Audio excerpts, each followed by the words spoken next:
ka badan 5 qofood ayaa lagu dilay dagaal ka dhacay bariga wadanka Ethiopia gaar ahaan jiida u dhaxaysa qoomiyadaha Soomaalida iyo Oromada. Haddaba tafaasiil warkan la xiriirta waxayna faafahinaya Cabdishakuur Dayib. isku dhacyo ayaa laga soo sheegay bariga wadanka Ethiopia gaar ahaan deegaamada u dhaxeeya Soomaalida iyo Oromada. Maalmihii la soo dhaafay ayaa waxa la sheegay xiisad halkaasi ka dhacday inay ku dhinteen 2 qof in ka badan 600 oo ruuxna ay ku barakaceen deegaanada ku teedsan xuduudda Soomaalida iyo Oromada ee dalka Ethiopia. ciidamada militariga dalka Ethiopia ayaa waxa la sheegay inay ilaalinayaan goobihii xasaradu ay ka dhacday. ha yeeshee wararkii ugu dambeeyay ee ka imanaya deegaanka loo yaqaan Hawaday ee xuduunta u ah ganacsiga qaadka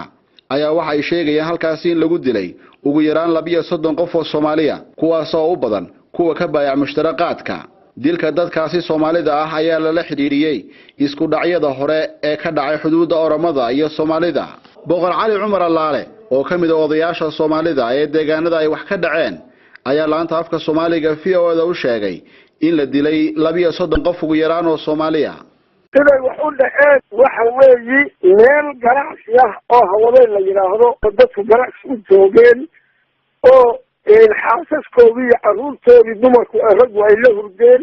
iyo meel hameera la galay 32 baan imaka haynaa mawdka intaa imaka la sheegayo in ognahay ee xalaalaha la qoday inta aan listirsan baa ka badan dadkaas fal xun baa lagula dhaqmay oo xasuuq ah oo islaamnimo ahayn oo gaalnimo ahayn oo wax lagu tilmaamo la garanaynin oo tuhraanda ka dhacda ka sii daran dawra la qaro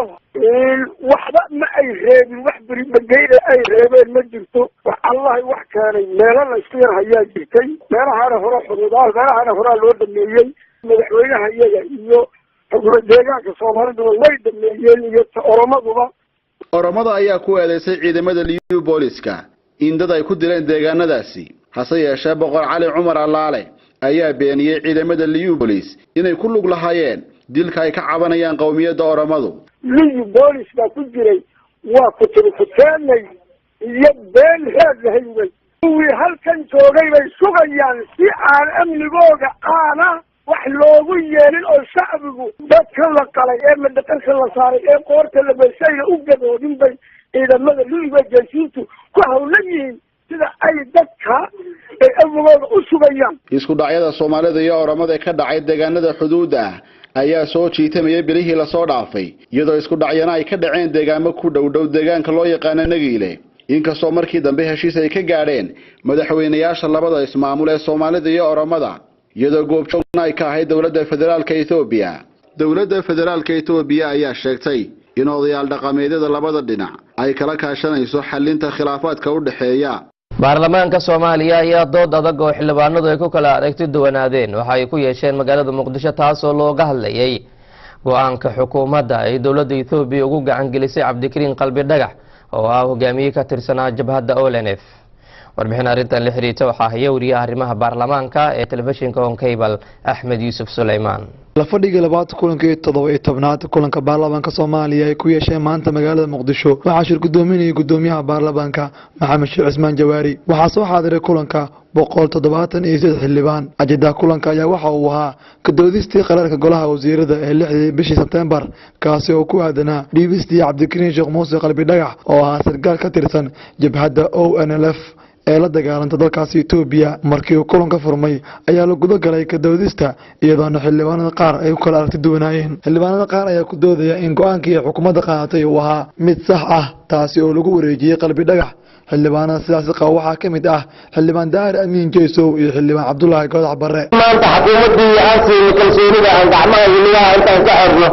aan la daba taagnahay buux fara badan aad iyo aad nasiib darro u tahay. waxaa gudoomiye heshiiskii ay galeen wasiiradii hore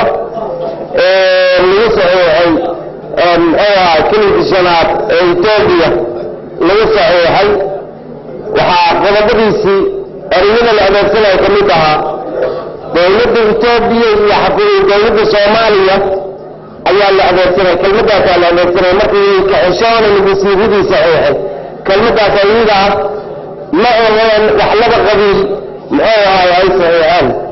dhinaca koobaad waxay qeexeen markii ugu horeysay siyaasadda amniga iyo siyaasadda muxuu deegaanka si isku xiran tahay waa la qeexay maanta shakilada ma jiro dadkii mas-uuliyadda aan u saaranay ayaa noo qeexay waana ku mahadsan yihiin sida wanaagsan ay u qeexeen midda labaad go'aamada faa'iidada leh xukuumadda waxaa ka mid ah in xog naga baxsaneed ay soo bandhigeen oo ah in xukuumaddii hore ay wax qoraasheen ay wax sameeyeen heshiisyo galeen dhanka kale xildhibaanada qaar ayaa qaba inuu ahaa go'aankaas mid lagu degdegay cawaaqib xumana ay ka dhalan karto sidaas xildhibaanada qaba waxaa ka mid ah xildhibaan cabdirashiid maxamed xidig iyo xildhibaan mahad maxamed salaad mudane gudoomiye go'aankaasi wuxuu meel ka dhac ku yahay qarannimada iyo jiritaanka iyo ummadda Soomaaliyeed oo dhan inta marka laga tago mudane gudoomiye go'aanka golaha wasiiradu waa golaha wasiirada hadday khaldamaan inaynu saxno dambina ma khaladna ma ayaguna waa u baahan yihiin la sax waxaa soo jeedinayaa mudane gudoomiye xubnaana ka codsanaya go'aanka golaha wasiirada ee 6 bishii September gaareen in laga dhigo wax kama jiraan meeshan gudoomiye waxaa ka cad muwaadinka Soomaaliyeed dambiga la yiri waa lagu diiday inay dambi ay leeyihiin waxa ka gala dalka Soomaaliyeed ee caddayn ku qoran inay ka gala dalka leeyihiin ma jiro doodar kadib xildhibaanada ayaa isku raacay in arintan guud soo baaro loo xilsaaro dibna loogu soo celiyo golaha sidaas waxaa sheegay gudoomiyaha baarlamaanka maxamed sheekh cismaan jawaari saabaradeed waa guddiga dhisi doona ilaa baritaan ka shaqeynayna sabtigan idin keenaya guddiga iyo xilkooda iyo magacyadoodana waa soo sheegi doona haddii aan yidhaahdo saabaradeed waa ku mahadsantii shukran la xiray axmed yuusuf suleymaan on cable t v magaalada muqdisho xisbiga wadani ayaa magaalada hargeysa munaasabad soo dhaweyn ugu qabtay siyaasiyiin iyo aqoon-yahano ka soo jeeda gobolada saaxil iyo maroodi jeex warkan waxaa faahfaahinaya xasan galeer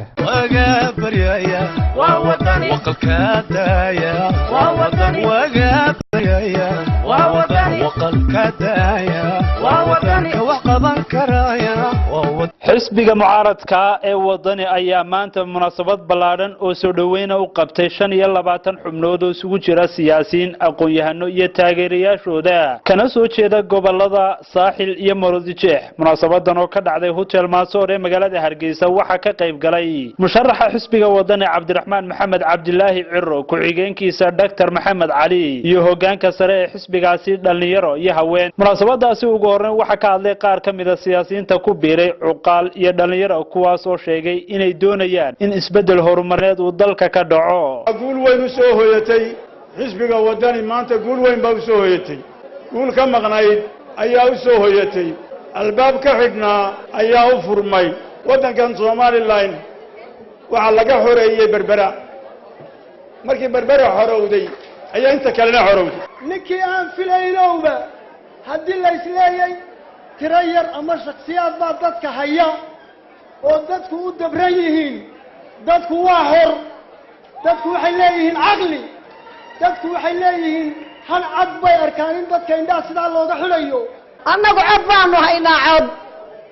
codka buura meeshaan wada baan soo bandhigayaa ballan waxay ku qaadeen waddani inay ku biiraan cabdireygaloo baalala maanta soo baxay kulmiye food buu nagu qiyaamiyey food baynu kaga qaadinaa waa nin xigay iyo nin sokow waddankeeni gurmad buu baahan yahay Somalilandna waxaynu nahay dadka aan maalin qura reer Somaliland helin calan xora oo adduunyada laga aqoonsay anigu waxaan ahaa xogayihii xusbiga kulmiye ee gobolka saaxil ee ugu muddo dheeraa ee 7 sano joogay wax berberi waxay ahayd hal afar naas afartii naas waa laga cunay afartaa naas haddii aan yara sharaxo afarteeda naas waxay ahaayeen dekada berbera eriboodhka berbera haamaha berbera iyo shamiitada berbera waddankani wuxuu baahan yahay caqli in la isticmaalo la isku laayo oo maskaxda la tuujiyo oo wax laga bedelo musharaxa madaxweyne ku-xigeen ee xisbiga mucaaradka ee wadani Maxamed Cali xogayaha maaliyadda xisbiga wadani Cabdirasaaq Khaliif iyo la taliyaha musharaxa wadani ee dhinaca dibadda Faadumo Siciid ayaa iyaguna siyaasiyiinta iyo taageerayaasha maanta ku soo biiray ee ka soo jeeda gobolada saaxil iyo maroodi jeex waxay ku tilmaameen hil siyaasadeed oo xisbiga wadani u soo kordhay waxa farxad noo ah dhammaan xisbiga anigoo ku hadlaya afkiisa inaannu halkan ku soo dhowayno oo xaflad ugu qabanno haldoor ay hoggaaminayaan madaxdii dhaqanka siyaasiyiin iyo aqoon-yahan waxaan isleeyahay waxay qayb ka noqonaysaa ama dhammaystir u noqonaysaa geedigii dheeraa ee xisbigu soo maray ee maalin boqolo ama ay kooxi ku soo biiraysay dadkii saxaafadda ka lahaa Faadumo dadkeedii meeday indhihiina ku arka waa kuwaase waxaanu idin leenahay maanta qof damiir leh qof naxaya qof in yar ay maskaxdiisu fayowdahay qof beerkiisa ka naxaya oo berbera arkay caynkay noqotay berbera arkay siday u dhimatay berbera arkay sida loo xaalufiyey berbera arkay sida loo dilay wala kulmiya kuma harayaan aad iyo aad baan idin soo dhawaynaynaa idinka xafladda le maanta waxaanu idin leenahay guulaysta ugu dambeyn waxaa munaasabadaasi ka hadlay cabdiraxmaan maxamed cabdilaahi cirro musharaxa xisbiga mucaaradka ee wadani oo soo dhaweeyay siyaasiyiinta iyo taageerayaasha maanta ku soo biiray waxaan u mahadnaqayaa oo aan hambalyaynayaa raggii halkan iyo beesha weyn ee halkan boorka inaga dambeeya waxaa ku qoran geediga guusha waxaan qabaa ereygaasi inuu erey saxa yahay ee gobollada saaxil iyo maroodijeex waxaan qabaa ragga halkan laga sheegay taariikhdooda ee halkankii ka soo qayb qaata ee maantana diyaar u ah inay dalkooda xabad ku badbaadiyaan diyaar uma aha laakiin waxay diyaar u yihiin inay codkooda ku badbaadiyaan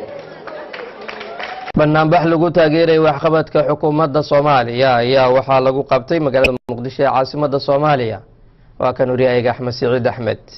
dad dibadbaxayaal oo taageersanaa xukuumadda Soomaaliya ayaa maanta isugu soo baxay magaalada Muqdisho kuwaas oo dibadbaxooda ka dhigay wadooyinka waaweyn ee magaalada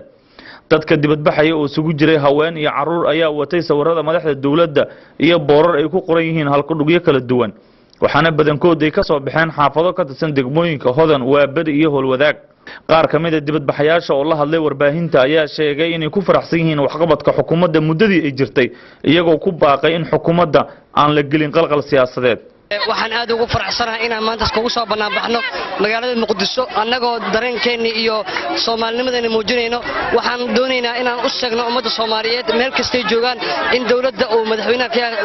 Maxamed Cabdullaahi Farmaajo iyo ra'iisul wasaaraha Soomaaliya Xasan Cali Khayre iyo dhammaan xukuumadda inay yihiin kuwa ugu wanaagsan ayna soo mara qaxooti baan nahay dhul ma haysano wadankeena nabad in looga dhigaa rabnaa Farmaajo waa mahadsan yahay Xasan Cali Khayre waa mahadsan yahay waxaan rabnaa dadkii dalka Allah nabad nooga dhigo haddaan nahay haweenkiisa burburkii soo joogay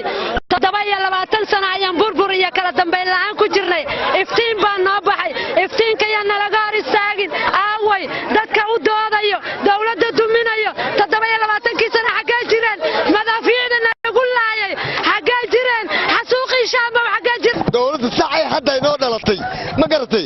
cadaaladii la arkanay in la arqanayo loo hor istaagan rabaa wixii dawladda laga istaagay Allah naga qabto ilaahay naga qabto dawladda oo sharafta leh oo maanta noo dhalatay oo noo wanaagsan dibii dhibaato ka baxnay mooriyada qoreys la wareegaysa ka baxnay qof dilaa ka baxnay ya maanta sharci baan haysanaa ninka nin dilo waa la dilaya awal ma haysan jirin ninka guriga cadaalada haysanaa yaa la hor istaagin Allah laga baqo rasuul laga baqo dibadbaxayaasha oo lug ku soo maray wadada Maka al-Mukarrama ayaa gabagabadii isku dayay inay ku hor banaan baxaan xarunta baarlamaanka Soomaaliya halkaas oo ciidamada ammaanku u diideen inay tagaan waxaana ciidamadu ay ku kala eriyeen dadkii dibadbaxayay risaas ay kor u ridayeen Axmed Saciid Axmed telefishinka Cable magaalada Muqdisho gudoomiyaha hay'adda maamul wanaagga iyo la dagaalanka musuqmaasuqa ee Soomaaliland ayaa waxa uu kulan la qaatay mas'uuliyiinta maamulka gobolka Sanaag sida uu ku soo waramayo wariyahna Cali Aadan Daahir awootii hogaamiye gudoomiyaha hay'adda maamul wanaagga iyo la dagaalanka musuqmaasuqa Axmed Jaamac Maxamuud ayaa soo gaaray caasimadda gobolka Sanaag ee magaalada Ceergaabo waxaana wafdidu isla markiiba ay kulamo gaargaar ay la qaateen mas'uuliyiinta maamulka gobolka iyo degmada waxaana ujeedada safarkooda mas'uuliyiinta uga warbixiyay gudoomiyaha hay'adda maamul wanaagga Axmed Jaamac Maxamuud oo ku tilmaamay ujeedada safarkan ay ku yimaadeen gobolka Sanaag qayb ka yahay safarro ay ku marayaan gobolada dalka shaqadaan u soconaa waxa weeye dardalgelinta hawlihii qaranka aanu haynay iyo habsamay u socodka dawladnimo ee maamul marka maamulku inuu maadaama xilli kala guur lagu jiro inuunan maamulku inaga dabcin weeye horta ulajeedada ugu buuran ee daaran tahay socodka yagani dabcan markaad meel booqato oo aad muxuu ahaa masaafaynta leegna u soo gasho waad u kuulgalaysaa xaaladda guud ahaaneed ee gobolka oo kama marna dee inaanu indhaydhayno qaybaha kale ee wasaaradaha gobolka jooga waxaana xubnaha wafdidan halkaasi hadallo soo dhaweyn uga soo kala jeediyey maayirka degmada Ceergaabo Ismaaciil Xaaji Nuur iyo gudoomiyaha gobolka Sanaag Axmed Cabdi Jaamac Falaay iyo tiimkaaga adiga iyo tiimkaad hogaaminaysaaba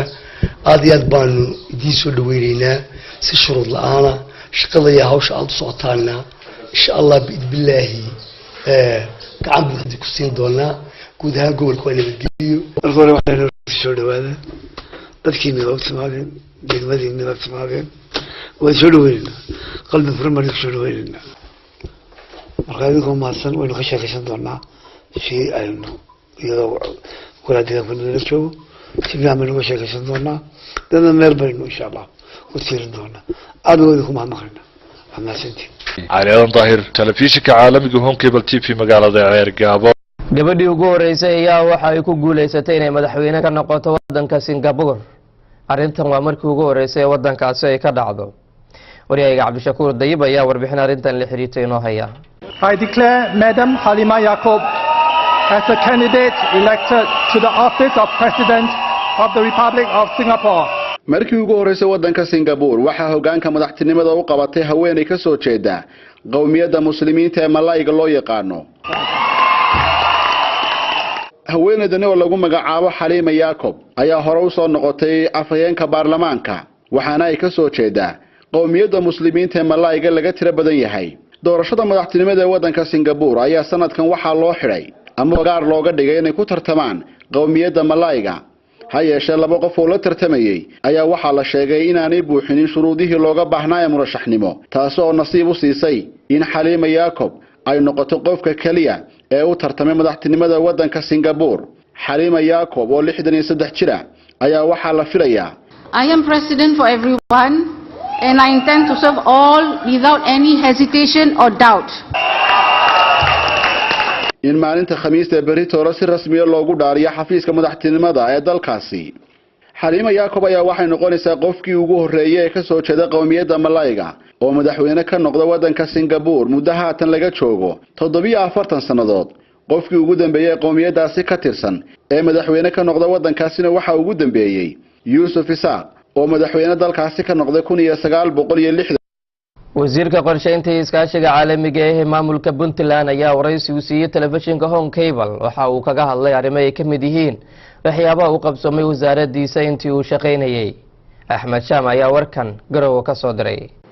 shiraxa Jifarax waa wasiirka qorsheynta xiriirka caalamiga dawladda Puntland waxa uu Home Cable uga warramay doorka wasaaradda waxyaabaha uu qabsoomay iyo waxa ay yigsanayso isagoo farta ku fiiqin wax badan la qabtay loogana fadhiyo ku wax dhaliila